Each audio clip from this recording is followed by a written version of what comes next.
Welcome, everyone. Thank you for joining us for today's webinar. My name is Erica Bloom, and I'm the Marketing Manager for the Nursing Program at Springer Publishing. For those of you that don't know, Springer Publishing, we're an award-winning publisher of nursing and healthcare content, featuring books, apps, journals, and digital products. Today, we are presenting new and emerging technologies with implications for nursing practice, an uplifting perspective, with authors Susan McBride, and Mari Tietze of Nursing Informatics for Advanced Practice Nurse. Dr. Susan McBride is a nursing informaticist within the University of Texas at Tyler School of Nursing, serving as the Associate Dean of Research.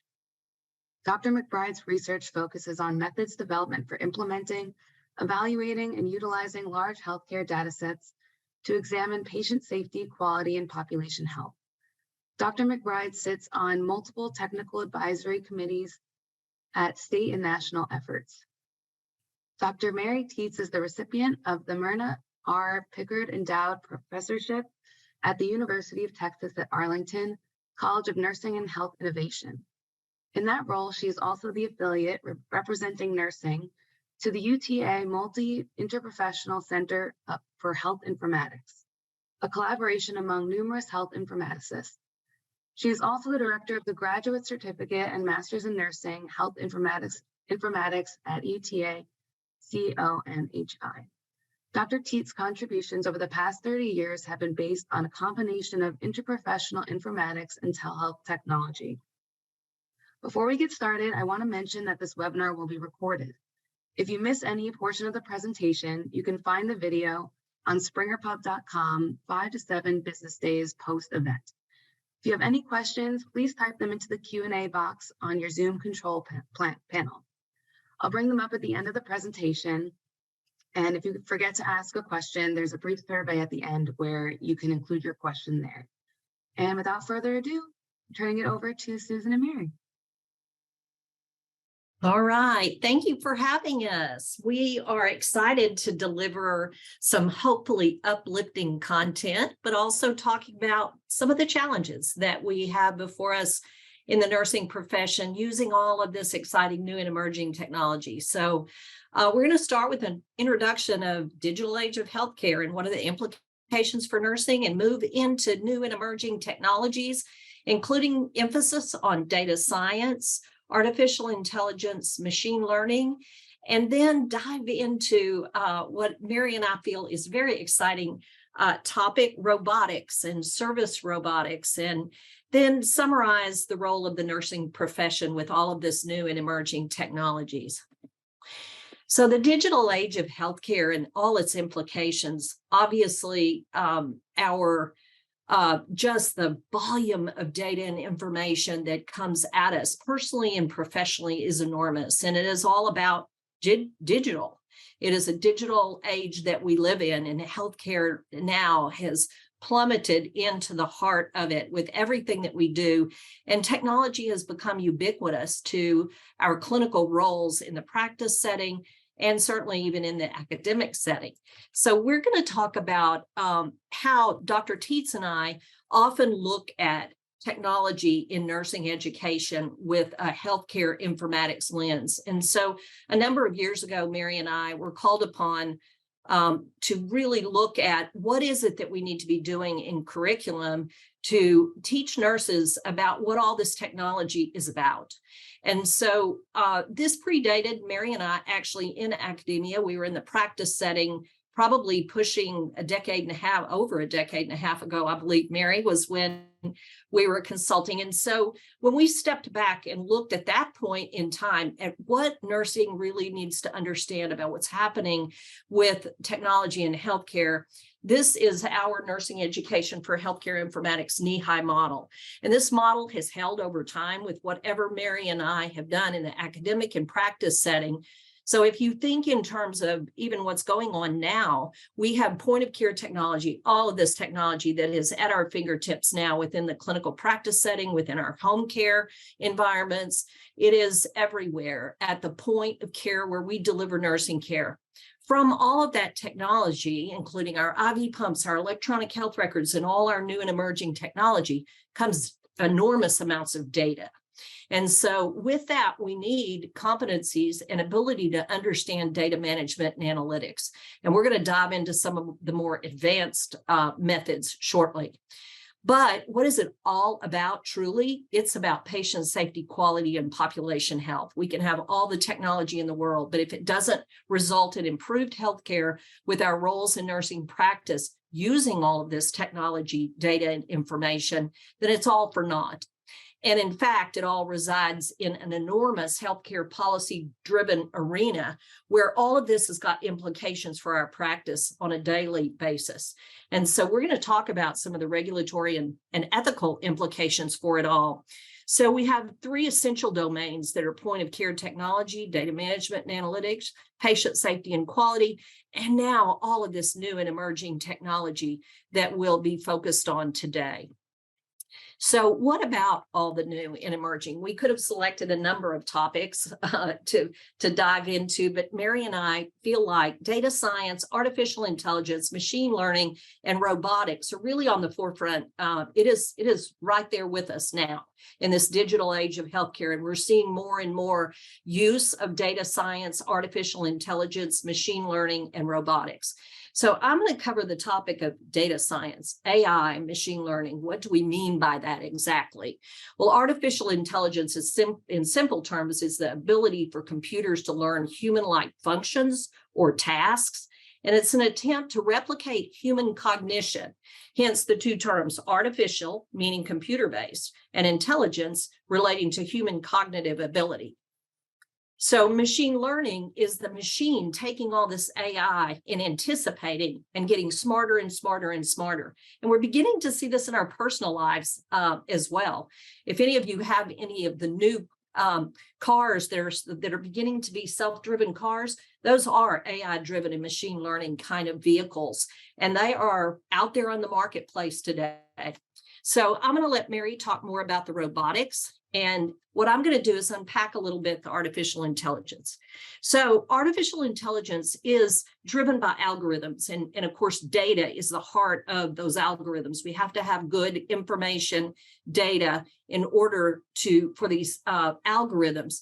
And so they're encoded into technology to learn from the data so that they can perform automated tasks without every step in the process having to be programmed explicitly by a human. So I've given you a simple explanation and definition, and I've also given you the World Health Organization's definition. It's a branch of computer science dealing with simulation of intelligence, intelligent behavior of computers, and it's the capability of a machine to imitate our intelligent cognitive human thoughts and behaviors. So what are we seeing in healthcare today? Where is it showing up? We are seeing the artificial intelligence and the combination of AI and machine learning combined together in powerful types of application in healthcare. And it is the relationship between AI and machine learning that is creating capability in all kinds of different fields of medicine and healthcare. And we need to look at the fact that data is the lifeblood of AI and machine learning. It is what everyone is referring to as big data. So we're going to talk about what is big data. And then we have this new field, which many of our nursing and informatics research colleagues are getting involved in, and that is the field of data science. And if you go out and actually do job searches, what you're going to see is that they say that data science is the sexiest new job out there. And certainly our industry has gotten very enamored by data science, artificial intelligence, and machine learning, and that concept of big data. So this is an interesting survey that was done by our Health Information Management Systems Society. And this actually predated our COVID-19 pandemic. And what we saw was there already was an enormous amount of attention. And this was a survey in terms of which clinical areas do you feel AI and machine learning holds most promise. So we see diabetes, heart failure, cancer, neurologic diseases, and infectious diseases. I suspect, as everyone probably listening today suspects, that infectious disease is taking a huge increase in terms of importance. So there was a lot of interest in AI and machine learning. And what we saw with the COVID pandemic is that we used these tools to actually predict where should we be focused in terms of priority in getting patients into the clinic. You saw some uses of it, tracking even our cell phone usage and that kind of thing, social media and Twitter feeds. So AI and machine learning can do powerful things. And in fact, it did within the pandemic. So let's stop and look at some of the ethical principles that are important for us to consider as we see all this enormous uptake of AI and machine learning in healthcare. The World Health Organization has recently put out key ethical principles that we all as professional nurses need to be aware of and promote and advocate on behalf of the patient populations that we serve. So protect autonomy, promote human well-being, safety, and public interest, ensure transparency, explainability, and interpretability, foster the responsible and accountable use of AI and machine learning, ensure inclusiveness and equity, and promote AI that is responsible and sustainable. So I'm going to take just a couple of these in terms of responsibility and accountability. And what we will need to make sure is as we put these algorithms out there, they are time sensitive. They are also driven by the data with which they have been developed upon. So first of all, we need to be responsible and accountable for keeping these things updated clinically. Are they still relevant? Who will be updating them? And how relevant are they to the populations that we serve? So we have that responsibility and accountability, but there is also this concept of transparency, explainability, and interpretability, where we have something called a black box phenomenon, where we might not know what is driving the algorithm and the decision-making behind these AI machine learning functions that we see. And so we're going to talk a little bit more about that, but at the heart of it is the well-being and safety of the general public, and protecting the autonomy of the individual and the autonomy of nursing within this in terms of ethical frameworks. So data is the heartblood. We have talked about big data. So what is big data? Well, this is one definition, and there are others out in the industry, but it is large volumes of data that has a variety of formats, both standardized in terms of structured data that is like our drop-down menus in our electronic health records, and also volumes and volumes of textual data with lots of variety and velocity. It comes at us very quickly, enormous amounts of volume, a variety of data, and it has velocity, speed with which it is delivered to us. And so all of these are important considerations as we look at what is the field of data science. Well, it is capitalizing on all of this, and it has huge implications for nursing science in terms of where we're headed in the future. So let's talk about a few case studies. How is this clinically used? Where are we seeing it? Here are a few examples that we have seen in our practice, Dr. Tietze and myself. So a scenario in a pediatric ICU where we had a phenomenon of poor outcomes on babies, that they could not figure out why blood pressures were dropping and babies were needing to be resuscitated. So what was going on? What happened is this particular large healthcare pediatric health system pulled all the volumes of data, and they began to look at it from an AI, artificial intelligence algorithmic approach. And what they detected is whenever IV Tylenol was started within this pediatric ICU on these children, they were seeing drops in blood pressure and many times ended up in negative outcomes. And so what was happening with these children? Well, this particular intensivist scientist and her data scientist discovered that IV Tylenol was being diluted with a mannitol solution. And they were able to actually reverse how that was occurring in the company that was producing the diluent and how they were managing IV Tylenol. And in fact, this is in publication out there, and it was Texas Children's in Houston that did this. Amazing work. That's an example of an institution that's really capitalizing on large volumes of data. You can do cost analysis of surgeons where you actually feed your cost accounting data, your clinical data, your EHR data, your outcomes data, as well as your perioperative data, and even your supply utilization, and look at the best model that fits the prediction of who is our lowest cost surgeon and our best outcomes. And these algorithms are being used by large healthcare systems to actually learn from our learning healthcare system to find out what are these surgeons doing as opposed to these surgeons in terms of reduced cost and improved quality. So payers are using it to detect fraud and abuse. I can recall well over a decade and a half ago being in some data modeling type training where we had people from CMS there in the fraud division. And so they were looking at patterns and trends that would detect potential fraud in billing patterns of data.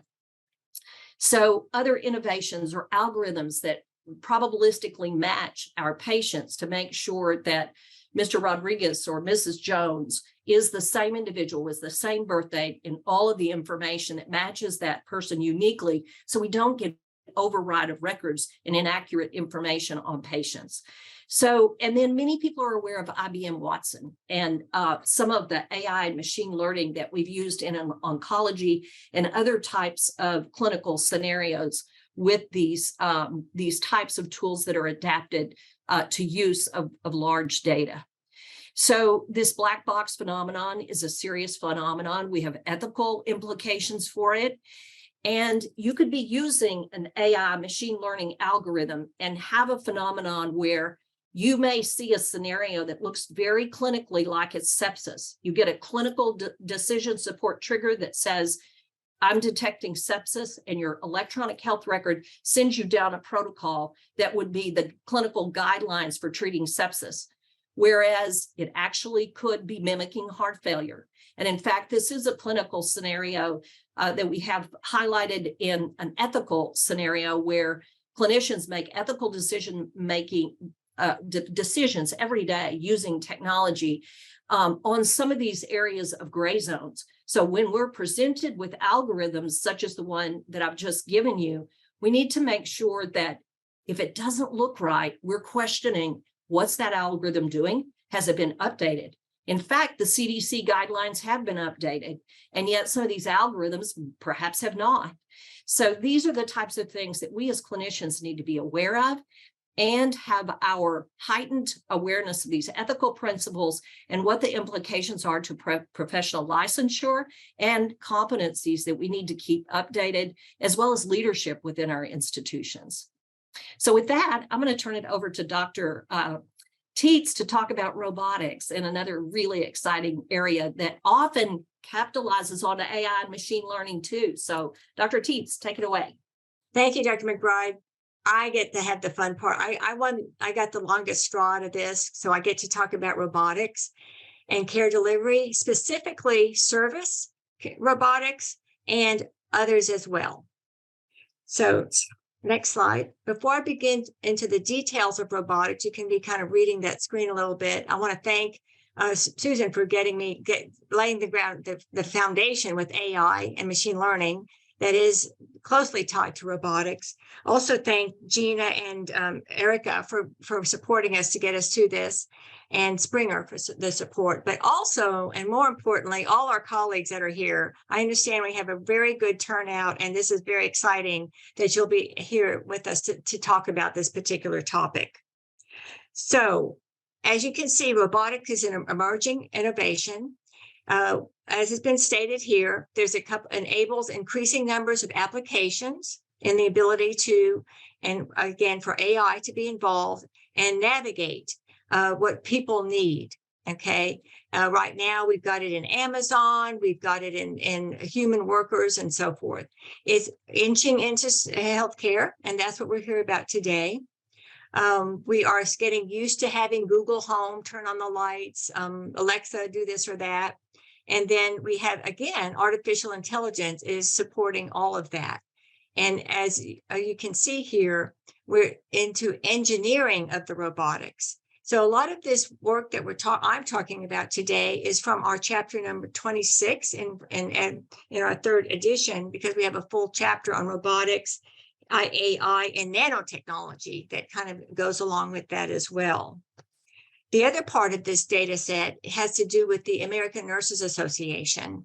They actually commissioned us to write a paper on the use of robotics in nursing practice, in getting prepared for robotics and what might be going on in healthcare, specifically for nursing. Next slide, please. Okay, so here's just an example of some of the robotics that the ANA report, and then also was in the literature. This may not be too new to some of you here in terms of what's available. But the thing about it that I like about this is the robotics is bringing nursing to an interprofessional level where we are starting to talk, and hopefully we have been talking to the computer science engineers, the software engineers, those that are actually creating the robots and the AI that supports them. But what I'm seeing, and this is where, call me gullible, okay? This is where the uplifting part of this goes, is because the industry seems to be starting to understand that specifically for nursing service robots, nursing needs to be there at the table day one in the creation of this, right? So it's a bright light to me, because we're balancing that against the work of the status of the well-being of the healthcare worker. We all know that the Surgeon General about in May came out with the report on burnout in the healthcare worker, and how it's not here for a short stay, it's here for a long stay. And this is where the bright light comes to me, because a service robot and the people that I've talked about that actually have this in their organizations are really seeing the benefits of the repetitive tasks that they do to be able to alleviate the workload for the nurses, bring them back to the ethics and the moral efforts that they want to do with their patients. So talking about these robots here, you have Moxie on the upper left.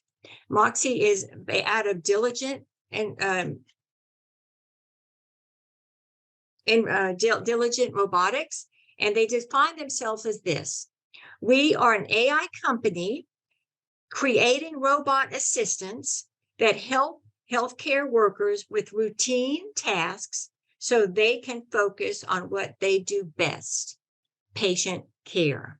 Okay, so that is like the most common. This is where I got my experience with robotics, and I didn't get to interact with Moxie, but Dr. McBride and I actually did the work to evaluate the pilot study that was going on with Moxie. So we have a bit of a connection in that particular robot itself, and actually seeing the nurses react to it. And we interviewed the nurses and got their anecdotal experiences.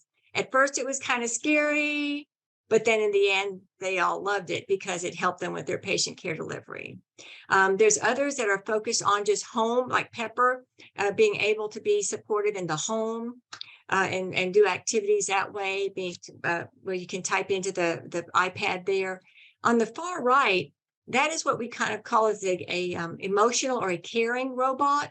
And it's very interesting about that is, if you don't know about the Gravity Project, the Gravity Project is nationwide, and they're actually looking to create the E-codes for social determinants of health. So just hang in there with me on this, okay?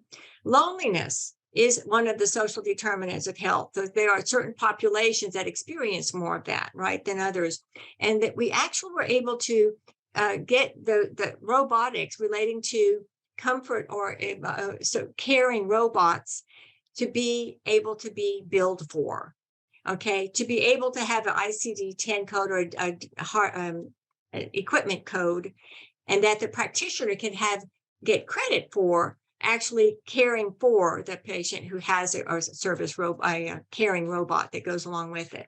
Okay, so there on the far left bottom, there's Moxie kind of walking the halls, and people are saying hi. They look at Moxie as their own colleague in the work. There are other workers, robots that actually do the heavy lifting, literally, for picking up patients, as you can see here on that example. And then the one that's on the far right is basically in a home, but actually supportive of doing activities, maybe on a sophisticated vacuum cleaner, but keeping track of what's going on and what the tasks are there. Okay, so that's just kind of an overview of the lovely world that I am in and being able to talk about today. So the robotics, care bots are another word for it. As it says here, the documents indicate they provide assistance in caregiving. They monitor the patient's health status. So even the emotional robot can get it close enough to the patient to pick up passive information, temperature, heart rate, those kind of things. We've got the iWatches that can do it, but robotics can do that as well. And then providing social care and companionship.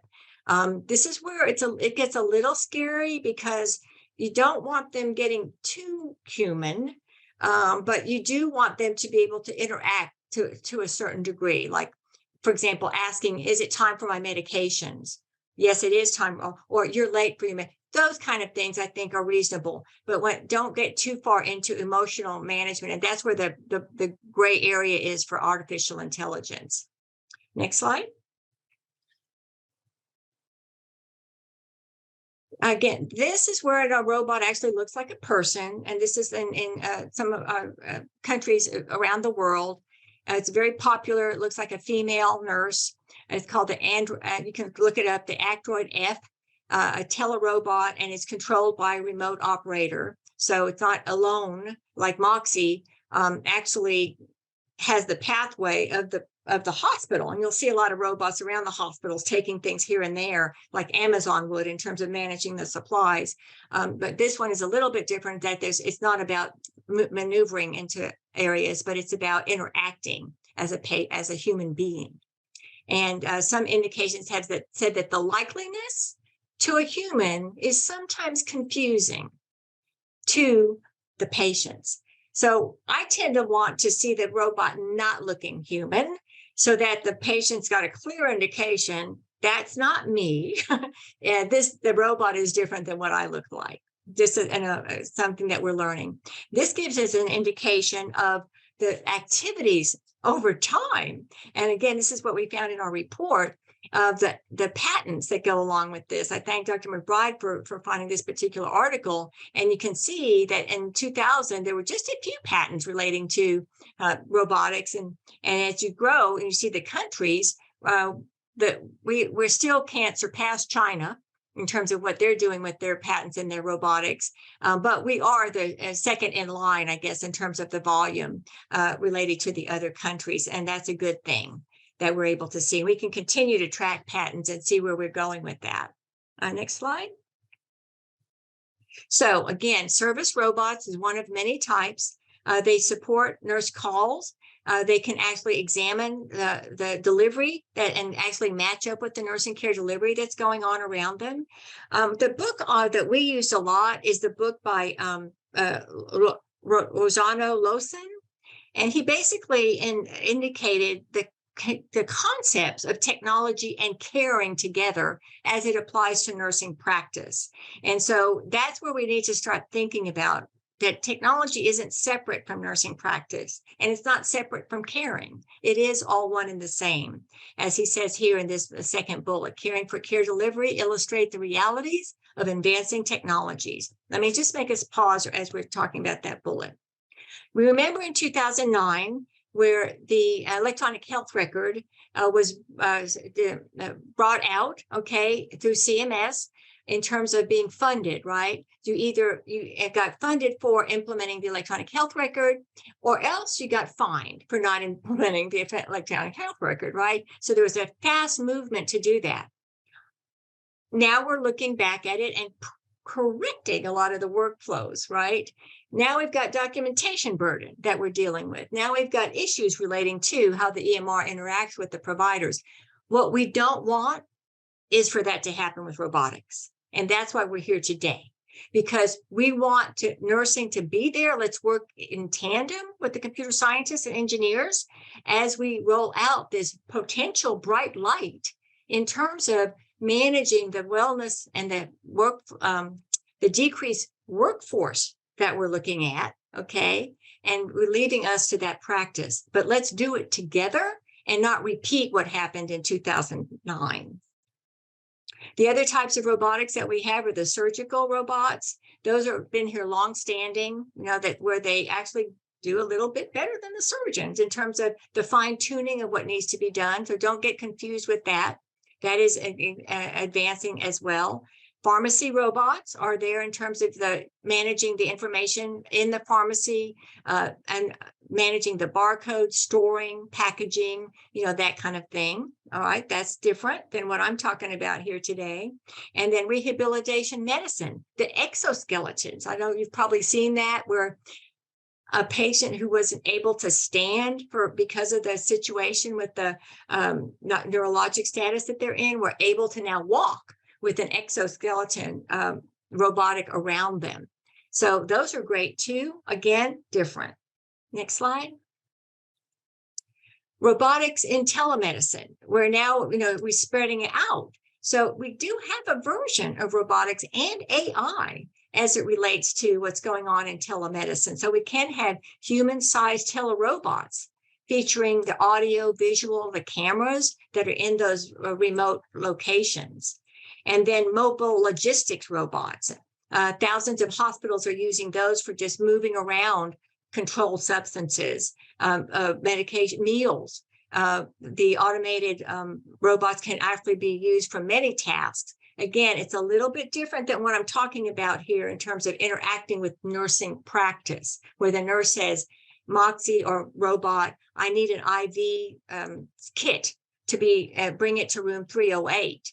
And so that is specially defined, takes that information based on AI and knows where to go to get it, picks it up out of the room, brings it back, and has a little basket where the nurse can then pick it up and go, as opposed to the nurse leaving the floor to do that. Next slide. So barriers to adoption, maybe a little, not bright light, but we need to have a clear demand that the professionals and the patients are in the realm of what's in the development of what we're looking at ahead, not just professionals, but the patients as well. And that may be how we get whether they want to see a humanistic robot versus not, or a fuzzy robot for the caring. Appearance of the robots and the associated expectations that clinicians may have. Could be scary that it might be taking their job or making wrong decisions. Again, like Dr. McBride said, AI is only as good as what we're monitoring it as, and who's keeping track of the data. And as the trend progresses, is the AI keeping up with that? Disruption of workflow. This is one thing we definitely don't want to happen, like it did with, bless our heart, we love our EHRs, but there is some work to do there. And then, of course, the resistance to change, but that robotics, again, technology in general, we need to be very sensitive to our theories and change theory and so forth as we implement them. The last one, number 4, a whole group of new ethics come along with these robotics and AI, but the robotics as well. When a car has an accident, that's an automatic driving car, who's responsible for that? Is it the developer? Is it the person who let the car be driving? So all those are work areas for us, but with a bright light, as long as we're talking to each other. Next slide. Ethics, again, I can mention, and patient advocacy. Mahoney did a great job of talking about itself. It's not bad or good, but human developers are users of this technology, and they're responsible for the actions that go along with it. So we're not handing off to somebody else, okay? Nurse leaders, please come along with us in this regard, and let's do it the right way and work with the nurse informaticists and the computer science engineers as we go forward. Schools of nursing must prepare and teach the role relating to the evolutionary process of the robotics and the ethics associated with it. I've got it in my curriculum that we have information about robotics and nursing, and then the use of integrating it into other courses and tools and actually debate and be ready to talk about, be transparent about what the experiences are. Do a reflection assignments. What does it feel like to be working side by side with a robot? Next slide. So implications for the clinicians are very much like Dr. McBride mentioned about AI. Safety and reliability has to be paramount. And that is why I'm excited to be at the table with software engineers who are creating robots for healthcare. They want to do it to help us all in healthcare. Let's do it with nursing, with the providers, physicians, other clinicians that are providing the care, and do it together in tandem. The capabilities and the functions can go, we can keep going till, very much activities are related to the robot. Where do we put the parameters in place for that? Cost effectiveness. Again, how much does it cost to recruit a new nurse or a new physician or to your organization? You could probably pay for Moxie, or to some degree, or a robot of sorts that way. How clinically effective is it? And is our outcome, do we need to be evidence-based to show what that means? And then the usability and acceptability of it, of course, as any technology. But for example, on number 4, and the usability, discharge planning can take a whole new look. When we wrote this in our paper regarding involvement of a robotics to help with that very horrendous time-consuming process that the nurse or the clinician is involved with. So nurse competence should also focus on robotics to maintain care components of the nurse-patient relationship. How do I have, it's like a threesome now, right? I've got the pay, and maybe I'm a little jealous because people really love how the robot does it for them. Well, okay, that's a whole new person in here, or maybe the other team members like them more than. So it's kind of adjustment for all of us to make that work. All right. So when we stop and think about all of this, the role of nursing is right there in the center of it. And if you come back to our knee-high model and think in terms of where is nursing in all of this, from point of care technology to all the data and the information and the analytics that comes out of it, and then how does it impact patient safety, quality, and population health? The role of nursing is pivotal, whether it's our electronic health records or all of this new and emerging technology that we're beginning to see combined with all of our technology, such as the digital devices we have, the electronic health records. It's all becoming one and the same.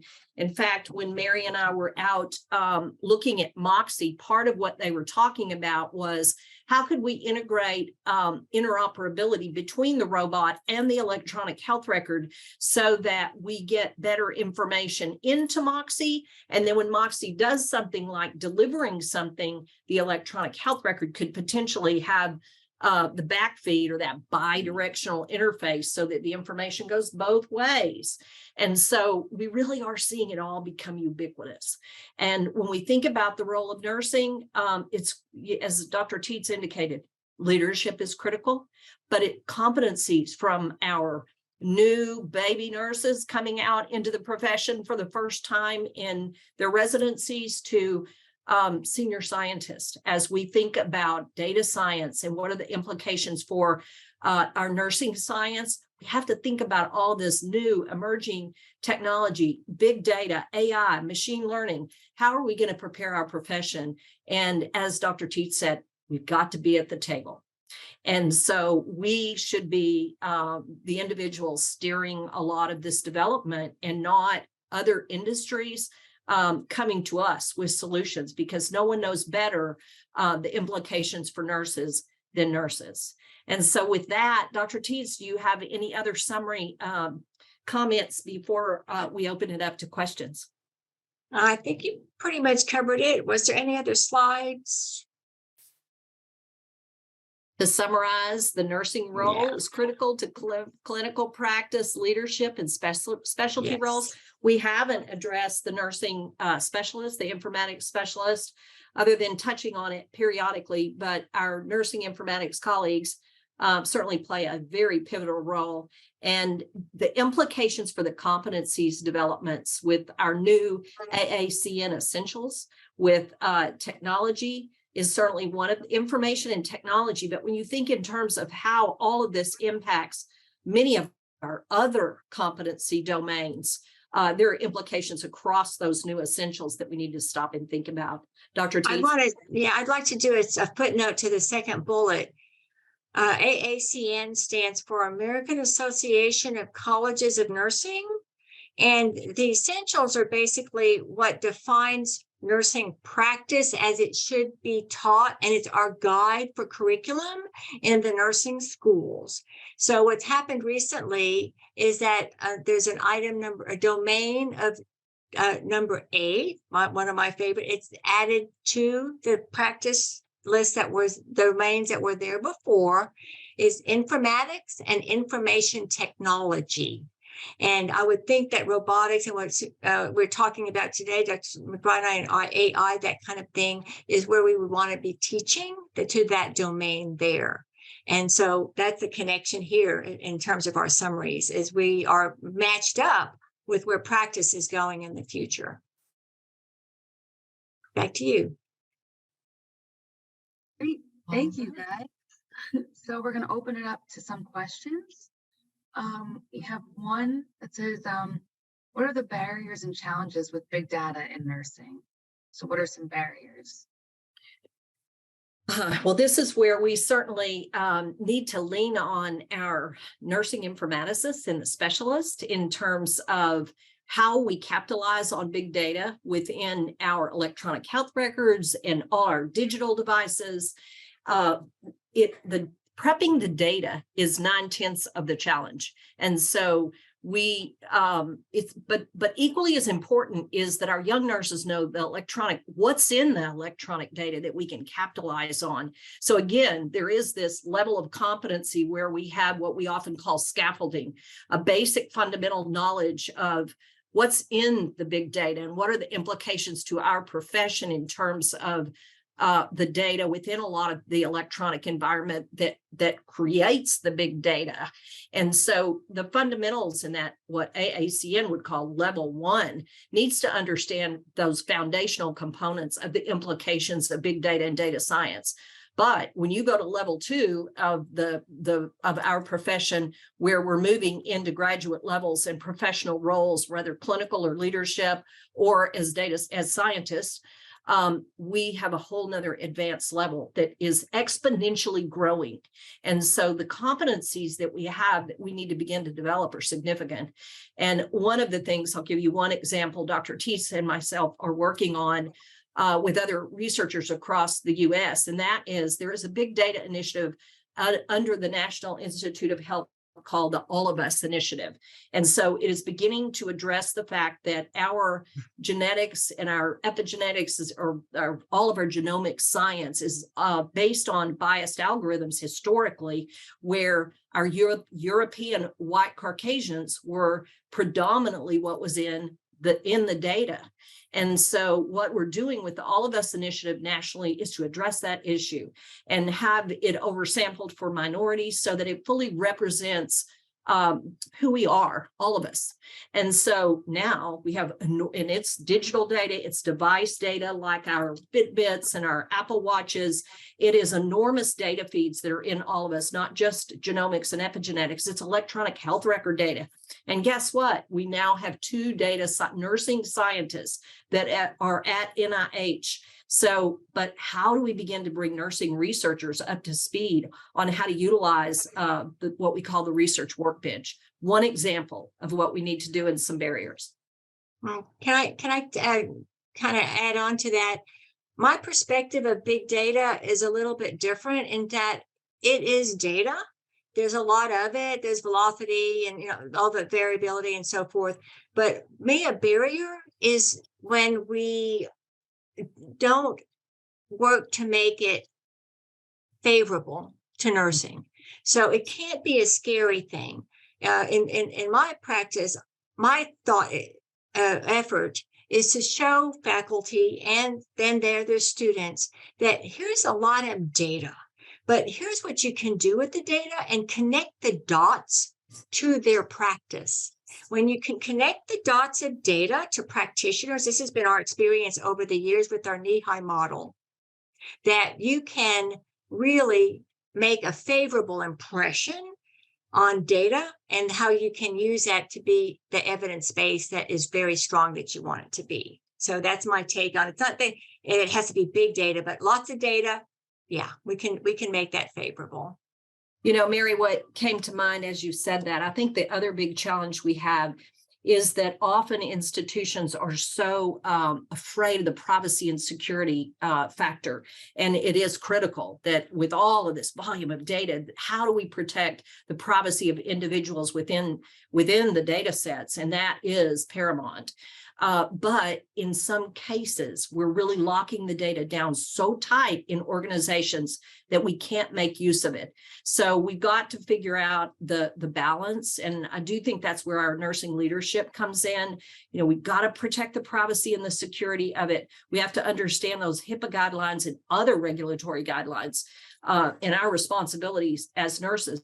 But we've also got to capitalize and figure out how to capitalize on this enormous data to improve patient safety, quality, and population health.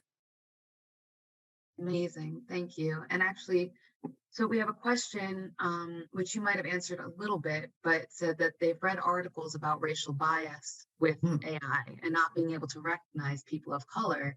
So have you seen this show up in healthcare, and how does that affect nursing?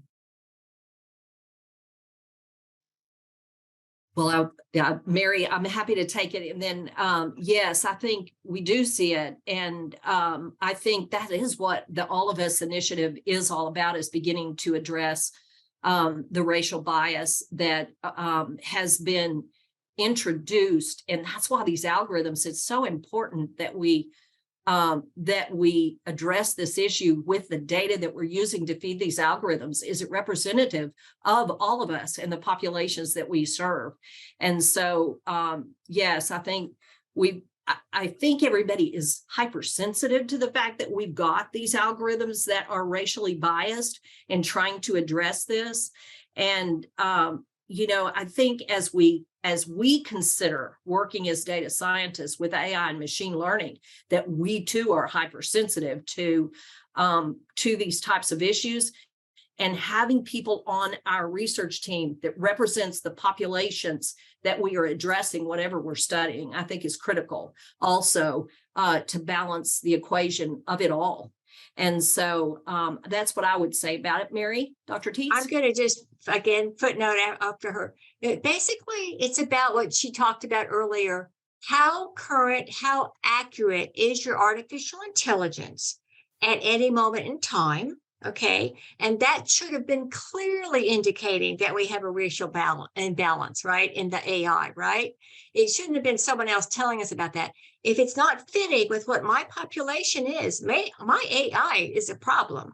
So this is where leadership and leadership competency in pushing the organization to go beyond just that the data scientist or the IT department is managing it, but take an ownership of that validity of the AI. And to answer your question, if that would happen, we wouldn't have as much racial bias as we have at this point in time. So I think we're doing a little bit of catch up. And I'm hoping that this webinar will bring the message to the leadership of the organization has to own the AI.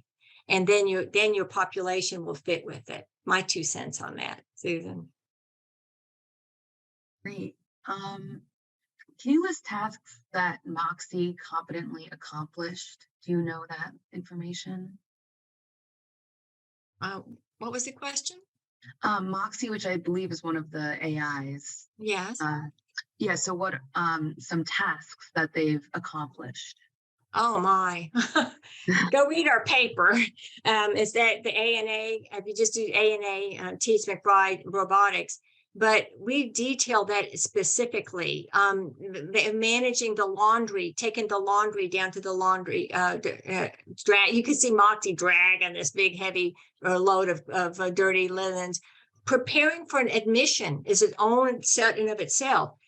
brings the kit, brings the sheets, brings everything that's necessary, brings it and drops it in front, not drops it, but puts it in the basket in front of the room. And all the workers need to do, whoever it is, comes in and just manages it. Saves all the time of gathering that around. The other things that they do is regarding, like I said, about water. When we're busy, what's the first thing that doesn't happen? We don't fill the water pitchers in the rooms, right?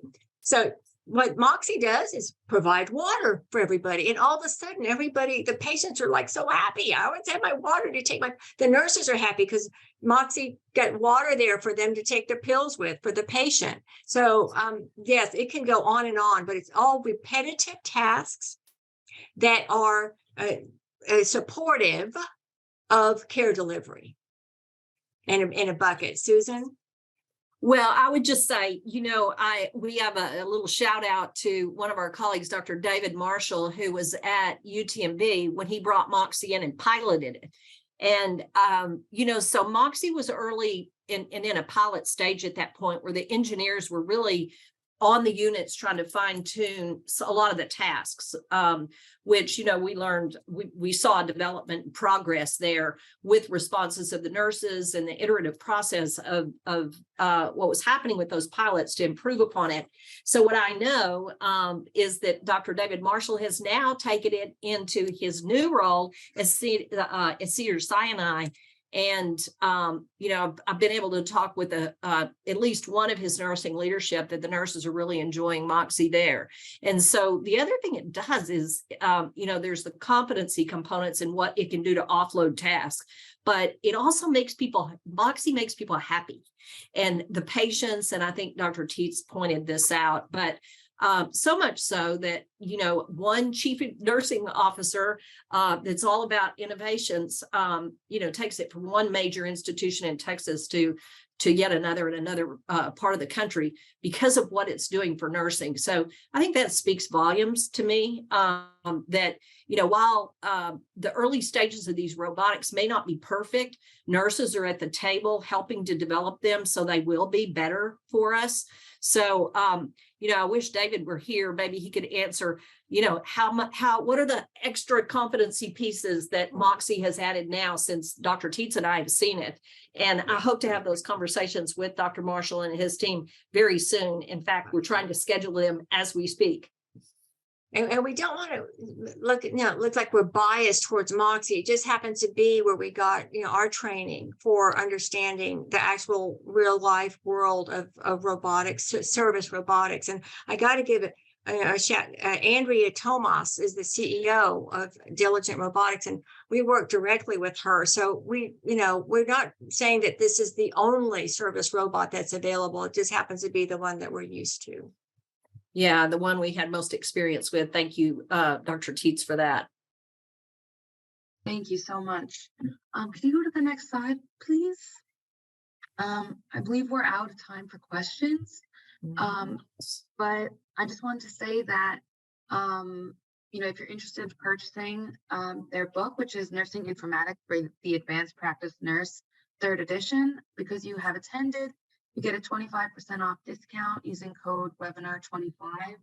And thank you both so much. We really appreciate you taking the time, to do this webinar. And this has been recorded and will be available on springerpub.com in 5 to 7 business days. And any closing remarks? Just excited that so many of our colleagues and friends and family and whoever showed up today to experience this dialogue with us. Thank you. Awesome. Thank you so much. Feel free to reach out. We're always open to talking to colleagues.